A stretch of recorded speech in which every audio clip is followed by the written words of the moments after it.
Oscar Bevis, IFL TV, proudly sponsored by BEVIS. It's a big one. It's a very, very big one. Savage Dan joins me.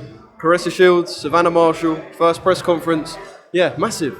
It's a big one. I think this is probably the biggest fight in women's boxing history. It's going to be, I would say, like a clash of worlds. It reminds me a little bit of Mayweather Hatton in the sense that you've got like the brash American who's going to talk. We know she's going to do a lot of talking. The press conference hasn't happened yet, but we know what to expect from Caressa. And then you've got the tough northern figure of Savannah Marshall. And it's a clash of styles, even boxing-wise. I'm not quite sure how this plays out, but I can see it going 2 or 3 ways. Yeah, it's one of them fights where we're never going to be able to pre-predict it, but it's going to get emotional. I know some of the boys said they're already both charged upstairs, waiting to get there and rip another arse into each other on the stage. It's going to be charged emotionally on fight week as well, and I suppose it's likely that that's going to play into the fight. Yeah, I reckon so. They've been connected for years, since amateur days, you know.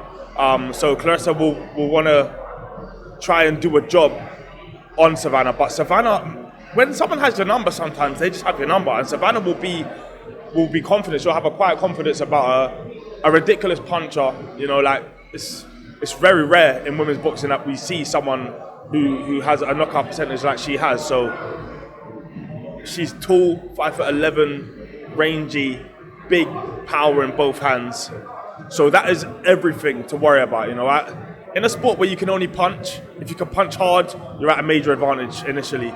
But then you've got Caressa, who is such a pure boxer, and she has got some pop, and I wouldn't be surprised if she tried to come up with a tactic that pushed Savannah onto her back foot just to try and, I don't know, get in her head a little bit. I'd like to see what that negotiation for centre of the ring looks like, but I know for sure that this is going to remain fiery and heated all the way up to fight night, and in the ring. You know, I reckon this is going to become, it's going to break loose at some point. It's just going to be no holds barred. See, it's a fight we've all been pining for, and when you've been pining for a fight and you keep seeing things not working out, like in a negotiation sense, it's frustrating. Yeah. But the fact that it's taken all this time, and now we are going to get it, does that make it even better, the fact that there's been a bit of a wait? Yes, the wait's frustrating, but when it comes around, it's going to be even better. Yeah, exactly. And you know what? It's not like we've had to wait too long for it. We've seen fights that have waited, we've had to wait for years to materialise. We knew this was close when we started building them both on Sky, and we got Caressa on Sky as well. And then we had them ringside for each other's bouts. So you knew we were building it, and then there was a little bit of an injury that's a setback, but it's only a setback by a couple of months, you know. And if anything, it buys people time, it buys us time to plan as well. And we get it, you know. The one thing I was unsure about was where it would end up. It now looks like it's the O2, but it would have been incredible for Savannah to have had it in Newcastle, to have it in the Northeast. But I think Caressa she's always dug her heels in on that point, and she's always been like, there's absolutely no way that I'm conceding absolutely everything. You know, I'm champion. I've got 3 belts. I'm already coming to England. I'm not going to go to someone's backyard. So I hear it, but it would have been absolutely rocking. It would have been pantomime if it was in Newcastle. To say the reaction of her walking to the ring in the O2, she's going to get abuse, let's be honest. In Newcastle, she probably would have got pelted with pints, if we're being completely honest. Honestly, like, Savannah's the queen of the North, and even when she was just in there to congratulate Savannah on a good win, she's getting big boos. But luckily, Caressa's got that personality where she doesn't mind playing the pantomime villain. I'm not sure. Yeah, and maybe it's nicer and it's better to do it in press conferences or when you're a guest at a show. Maybe you won't want it so much when it's you in the ring fighting and every little bit of success from your opponent is getting roared on. And it will still be probably an overwhelming Savannah Marshall crowd in the O2, but it'll be way more balanced than what it would be in the Northeast. If it was in Newcastle, it's 100% Savannah Marshall crowd. And just in terms of Boxer and Sky, we know Sky have pushed female boxing previous when they had the deal with Matchroom, but for Boxer, because the female scene's been so Matchroom orientated in the UK, to have a fight and one of this magnitude as well, how massive is that for Boxer as a company? I think it's big, and I'm not sure when we plan to announce certain of our next announcements, but you'll realize the significance of this fight soon. You know, it's Sky are really trying to push women's boxing. It's a new sport. You know, just in general, whether it's amateur, Olympics, professionally, it is a relatively new sport. But what we're now beginning to get is female fighters that are like they're born and bred. They've been fighting since like 6 years old. Like all they've ever known is fighters. They are the real thing.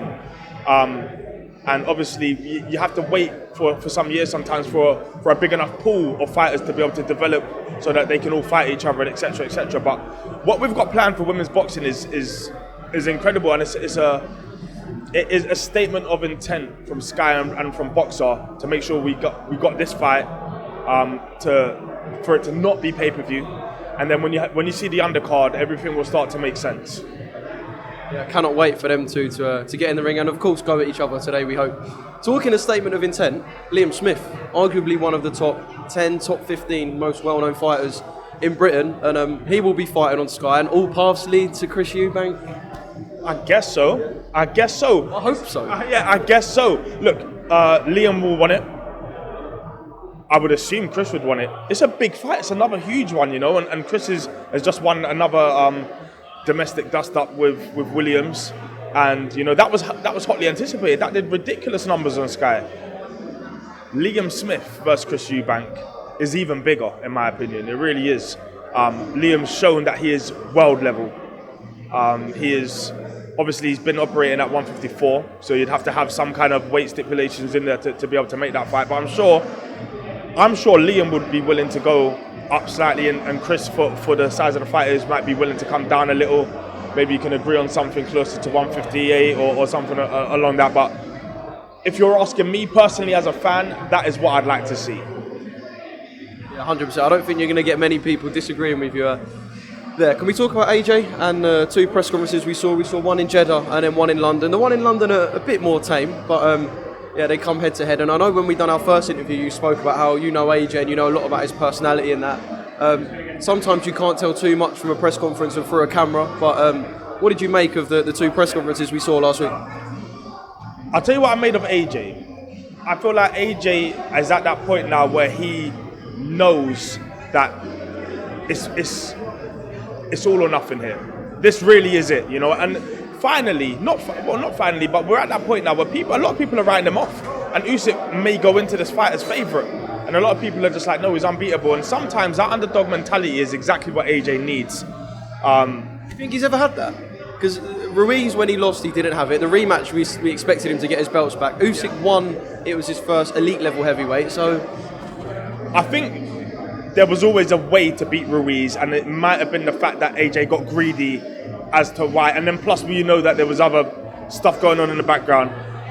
We knew that there was excuses for why AJ lost that first fight to Ruiz, whereas with this fight, it was a convincing Usyk win. So a lot of people would be like, you know, listen, like he was beat fair and square. If it had gone on longer, he could have lost potentially by stoppage, etc., etc. And they expect it to be repeat rather than revenge. I went and spent some time with AJ around 3 weeks ago, and he's obviously changed his training setup. He's got Robert Garcia in there. He's got a psychologist in there. I think that's a big part of it, you know. I actually think we all know AJ physically is just a complete specimen. But to beat someone like Usyk, you have to be mentally right as well, spiritually right. You need the whole thing to beat someone with that kind of skill set. What I get from AJ is that he's ready, and that by the time the fight comes round, he will be ready. Everything would have been done properly. And if Usyk does win, it would have been because Usyk's had to go through hell to win that fight. I want AJ to win. I think he can win. I think it depends on the tactics. And I think if Robert Garcia does what I usually see him do with fighters, I think this fight doesn't look anything like what the first fight does. I don't think you let Usyk get into a rhythm. And I don't think you start letting him get comfortable and start popping shots off and getting really sexy with his shots. Once you let him in that rhythm, it's so hard to get him out of it. If I'm AJ, much easier said than done. I think you grab your balls and you take the fight to Usyk and you really try and make him feel vulnerable and scared's the wrong word, but you want him to feel under pressure, you know. You don't want him to feel like he can take center of the ring when he wants it and all of that kind of thing. So yeah, I would kind of abandon the boxing a little bit. Otherwise, you just walk into shots. But I'd abandon the boxing a little bit, and I would apply more pressure and try and do a less crude version of what Chisora did to him. You keep hearing a lot about this, like, bad boy AJ. We want to see the return of the bad boy AJ. Do you think AJ's just kind of grown up? Because the last time we saw this bad boy AJ that everyone spoke about was probably about 4 or 5 years ago. Do you think he's just a more mature man? And it's not about the bad boy AJ. He's a man now. And bad boy AJ doesn't even necessarily translate into the ring. I think we mean people want to see the more aggressive monster version of AJ.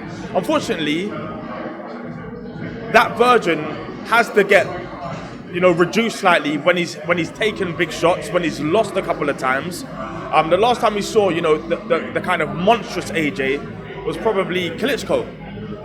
And after that, he probably went back to the drawing board and thought, I don't want to keep winning fights like that. I don't want to go to the well every time. I want to try and box people. I want to try and preserve my career. And look, let's face it, boxing is the beauty of boxing isn't what AJ's known for. It's the destructive side. It is what people know AJ for being able to land bombs, flurry of shots, referee stops in, and that's it. I personally think the bad boy AJ or an aggressive AJ is what we need, but it's hard. It's quite easy to do it the other way, to go from aggressive to more of a thinking fighter and to really be more cautious with how you approach fights. I think it's quite difficult once you've learned the cautious side to switch it and then decide, actually, I'm not going to worry about the dangers and the caution. I'm now going to go gun ho. You could do it the other way, but it's very difficult to get your mindset into a place where you can go the other way.